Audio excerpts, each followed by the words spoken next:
ሰሞኑን ባባ ሆይ ምን ይሆን ጭንቅ ይለኛል ሰሞኑን ሳስባት አገሬን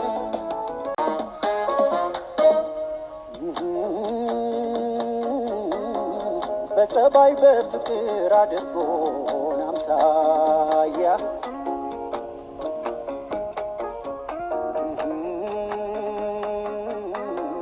ምልክታቱብን ልዩነት ማሳያ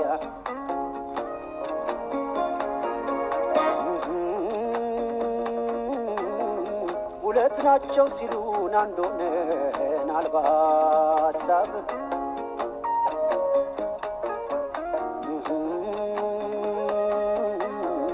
በልባዊ ስሜት ስለምንሳሳብ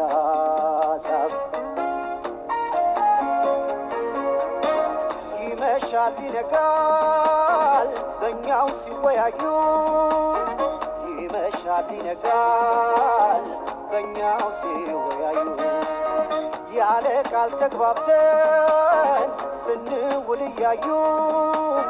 ያለ ቃል ተግባብተን ስንውል እያዩ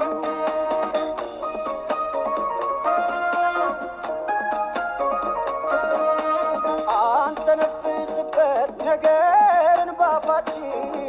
ነገርን ባፋችን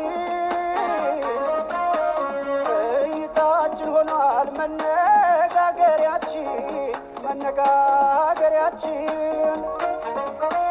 አይኔን ስታስተውይ ፊትሽን ስቃኘው ልብ ለልብ ነው የምንገናኘው ድምፅ የለሽው ቋንቋ ቃል ያጣው ንግግር ስንቱን ጉድ አሰኝ ድምፅ የለሽው ቋንቋ ቃል ያጣው ንግግር ስንቱን ጉድ አሰኝ